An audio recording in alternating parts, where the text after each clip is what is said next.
Please welcome to the show, Caitlin Clark. Caitlin, did you ever What's think up, you'd guys? be back? Cheers. Excited to be back. Cheers. Don't worry. I got this nice throwback Gatorade can. Well played. Caitlin Clark just did what no one saw coming, and she did it live, via Zoom, in a no-holds-barred interview with WNBA legends Sue Bird and Diana Taurasi. From the second she appeared on screen, it was clear. This wasn't going to be your typical feel-good segment. It was raw. It was real. And it pulled back the curtain on everything, from her transition to the WNBA, to locker room rumors, to what really went down in those gritty college matchups, all with Caitlin's signature humor and charm. Product placement. There we Well go. Our played. show loves it. Our show loves it. But what exactly did she reveal? And why is everyone in the basketball world buzzing about it right now? Stick around, because Caitlin didn't hold back about a lot of things, about Paige Beckers, about Diana Taurasi, and even about the baseless lies Cheryl Swoops has been spreading about the team. Are you ready? Let's go. It was the callback heard round the internet. 1 year ago, Diana Taurasi looked into the camera and sent a now infamous warning to Caitlin Clark. Reality is coming. Remember, Congrats on you've your been watching the retirement, first D. half. Thank you. And congrats Now- to you. Unfortunately, Well, reality is thanks. coming to me now. What's your big plans? in early. What are you going to do? You know, I keep telling Sue I thought I was going to have all this time to do all these things. I'm more busy now. So if I give you any advice, play as long as possible. We'll see. We'll get to 10 years. Then we'll think about it. It's 10 years. For Diana Taurasi, sharing the court with Caitlin Clark was more than just another matchup. It was a generational moment. Reflecting on their first game in Phoenix, Taurasi didn't hold back on the atmosphere. It felt like the last game ever going to be played. The crowd was electric, the hype was real, and it wasn't just about basketball. It was about witnessing a torch being passed in real time. Diana spoke with admiration, highlighting how surreal it was to finally face the players she'd been watching dominate college hoops for years. What was it like for you two to play against each other? It was amazing. You know, I've been following Caitlin for so long and been watching her college career just in awe. And to be on the court and, you know, the first game was in Phoenix and it felt like the last game that was ever going to be played. There was such anticipation. The crowd was going crazy. All the people that came out to see Caitlin and you know, our teams play against each other. It really was an amazing moment. And you talked about how, you know, if you could play against anyone that is this new generation. So I got to cross paths with Caitlin, at least for a couple games. And to me, that meant a lot, you know? Like, we've been doing this for a long time, and to see Caitlin do what she does is, I think someone said the other day, I'm like, I want the season to start so I can watch you again. Caitlin's take? Just as classy, but with that signature edge. She remembered that Phoenix matchup too. Only this time, it was personal. We were down like 10 or 15 and came all the way back and won, she recalled, the pride obvious in her voice. That comeback wasn't just a stat on the board. It was a defining moment for her and her team. Facing a legend like Taurasi and coming out on top, that's the stuff that builds confidence. And Caitlin made sure to note it. And what it was like to play against D.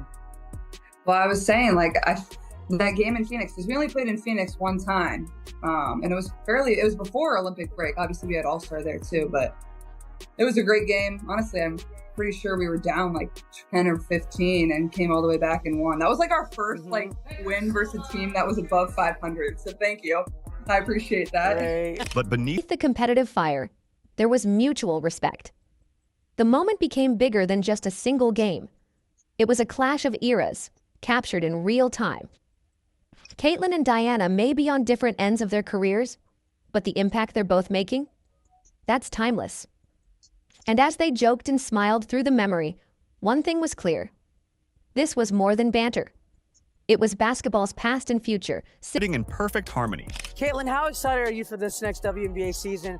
New head coach and Stephanie White. You added Natasha Howard, who Sue knows really well, DeWanna Bonner, which I know really well, Sophie Cunningham. I mean, it seems like, you know, from the outside, this roster's ready to compete now, which is easy for us to say. We know there's a process to get there, but like when you see that and you see those names come in, what does What does that make You feel like Caitlin Clark is heading into the new WNBA season with more than just momentum. She's stepping in with firepower. Speaking about her revamped roster, she couldn't hide her excitement. New head coach Stephanie White, veterans like Natasha Howard and Dewana Bonner, shotmakers like Sophie Cunningham, and defensive dynamos like Sydney Colson and Brianna Turner. Clark knows the names, and more importantly, she knows what they bring. But she also knows the challenge ahead. With 7 new players and a limited window to build chemistry, Caitlin's already in figure-it-out mode. But she's embracing it. Oh, well, I mean, obviously on paper we have a really good team, but, you know, you only have, I mean, we start training camp, I think, on the 27th, and then, like, we have a back-to-back of preseason games on May 3rd and May 4th. So it's like, you have a very short amount of time to put that together, and 7 new pieces, and whether we carry 11 or 12, like, more than half of our roster, like, that's, you know, that's a hard thing within itself, but we should be pretty good. And like, I'm excited about it. I think what we needed was, you know, we added a lot more experience. Like in the playoffs, we just didn't have that. We were a young group. Even Kels, like obviously with being with the Fever during her entire career, she hasn't really had the opportunity to play in a ton of playoff games. So having that, whether it's Sydney Colson, whether it's DB, whether it's Natasha Howard, whoever it is, I think having that experience is going to be really good for us and that leadership in the locker room. So I'm excited, and it's not just the mental game she's been leveling up. It's physical, too. When asked about that viral off-season photo where her arms looked unusually jacked, Caitlin burst out laughing, and there was The viral picture that went around showing off your guns. Everyone's wondering, have you been hitting the weight room? Was it the camera angle? What happened there? How did you do that? I've been trying to do that for 20 years. AI is getting out of control. Come on. But then came the truth. She admitted she spent a ton of time in the weight room, not just to look the part, but to feel more dominant on the court. She even pinpointed areas of growth, adding a floater, finishing through contact, and owning the mid-range. It's clear. She's not just training to maintain. She's training to take over. So what are you doing in the off-season working on your game?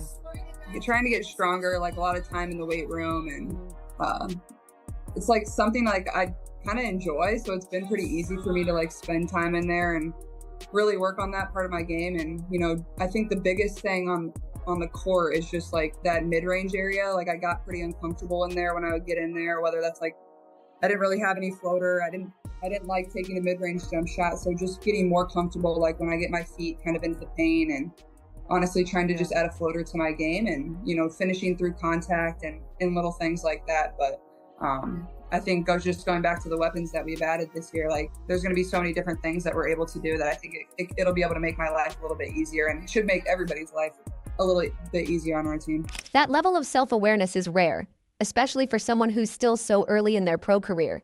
But Caitlin's already acting like a vet. I kind of enjoy it, she said of the grind, referring to both the physical prep and the leadership challenges that come with a star-packed roster. She knows expectations are high, but she's meeting them head-on.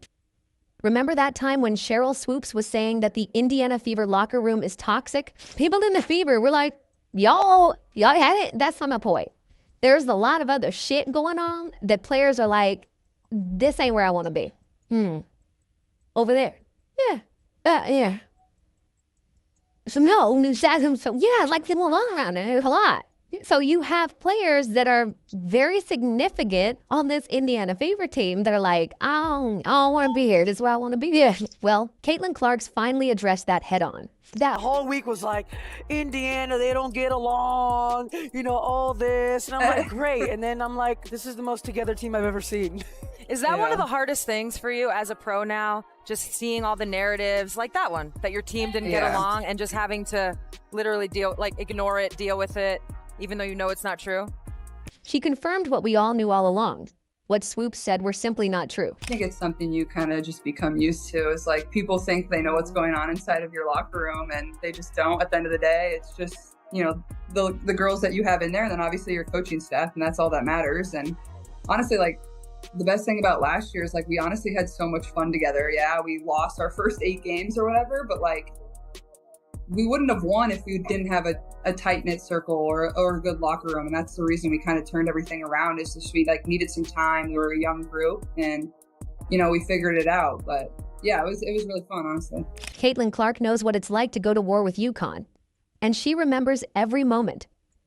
We played them 3 times, she recalled, citing matchups from the Phil Knight tournament to the Sweet 16, and finally, in the Final Four. Each time was a test, and each time Gino Auriemma's team came prepared. They always had the best scouts against me, she said. You could tell how smart he is. So when you play against a Coach Auriemma coached team, what kind of beast is that? Well, I think they just are so disciplined. Like, that's just, they're going to do what they do. They're going to do it really well. And also, I think, like, for myself, facing his teams, like, they always had some of the best scouts against me. Like, you can tell how smart he is. Yeah. Like, he understands the game. He's coached against so many really good players. And, you know, there were games I would go into and, like, the scouts were just like, it was just like, come on. Like, why are you going under ball screens? Why are you in drop coverage? But, like, he just made it difficult. Like, That Wasn't just flattery. It was frustration mixed with respect. Whether it was different defensive looks or elite defenders hounding her full court, Caitlin made it clear, UConn never made it easy.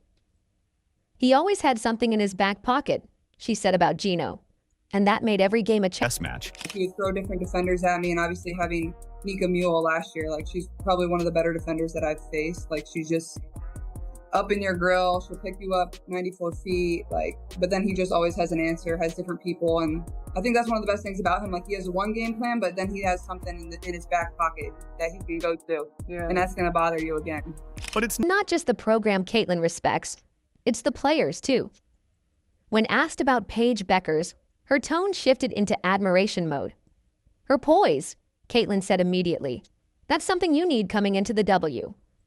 She praised Paige's calm, mature presence on the court, how nothing ever seems to shake her. When you watch Paige play and you see her in the next level, what are the things that obviously she's going to take to the WNBA and it's going to translate instantly? And what are the things that, you know, it takes you a couple games to get used to? I think her poise, like, that's something you need coming into the W. It, like, all hits you so fast. Is like, you're moving to a new city, you're trying to understand new teammates, you have a new coach, while you're trying to live up to all these expectations. And I think that's, like, one of the greatest things about her game is just her poise and her maturity, and nothing ever seems to faze her. she can Score at all 3 levels, Caitlin added, calling Paige's mid-range game some of the best she's ever seen. That's high praise from someone who's dominated at every level. But Caitlin didn't stop there.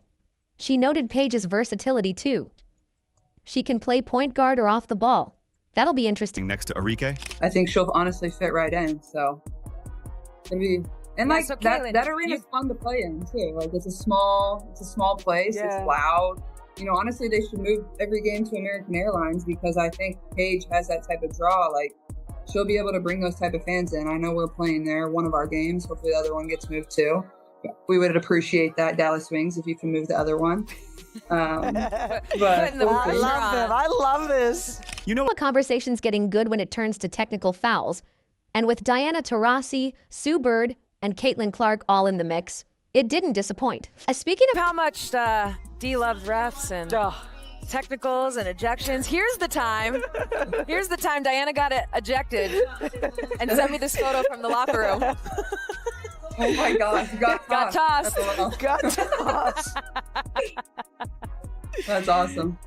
Oh, yeah. D. Hey, tell us, what happened? The segment turned into a comedic therapy session, with everyone owning up to their less than peaceful moments on the court.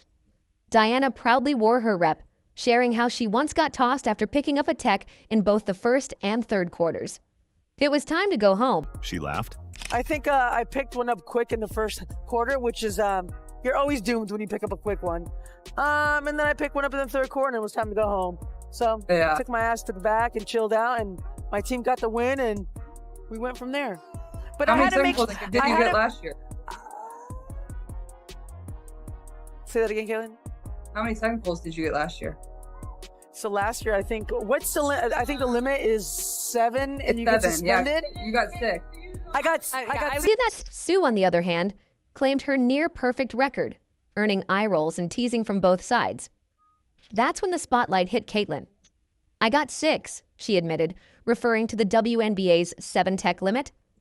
Then, deadpan delivery. Half of mine weren't even For talking to refs. And I got 2 for slapping the stanchion of the hoop, and then I got another one for accidentally hitting somebody in the eye. So half of mine weren't even like me getting to talk to the ref, which is dumb. Yeah. I hate those side technicals. It's like, just look away. Why are you looking at me? Act like you didn't Just see go it. call the foul. No. What are you looking at me for? But even In all the laughs, there was a serious edge beneath it. Caitlin knows the optics, the expectations, the leadership role she's stepping into. That's why she ended with a subtle promise to her coach Stephanie White to keep the fire, but not cross the line. Still, when asked to set an over-under for her techs this season, she said she promised only 2, and both Diana and Sue confidently took the over. I got 6 too. I had But this 2 my year, whole career. Hey, you This year got I'm a couple not. too. I can see it. Yeah. oh wow, Sue, you're so perfect. That's good. Okay, Caitlin, over under technicals. The next refs year. love me. I'm going 4.5. Over Caitlin? under. Over. Over 4.5. Under. I'm going over 2. I already told. No I already way. Told, No I already way. told Steph too. Nice. 2. And it's more games. Oh, it's Well, more the games. thing is, the league- The I odds are was against close- you. I was close to getting suspended for our last game, and like obviously every front office or your GM like tries to like get your technicals taken away, and they wouldn't take any of mine away. And as the interview wound down, the laughs kept rolling.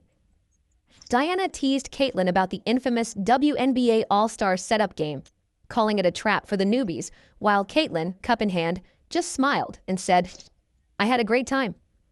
It was a full circle moment.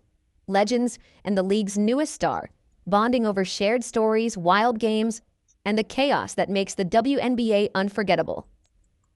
And as Sue and Diana wished her luck for the season, you could feel it. Caitlin Clark isn't just part of the conversation anymore. She is the conversation. Do you want to be like her or you want to be like me? This is your choice this year. This is your choice. It's like the I'll be in angel the and the middle. devil. I'll be in the middle. Don't worry. In the middle. Thank you. Perfect. All right, guys, I don't know if you saw, but this is turning into a little bit of a blowout. A little bit of a...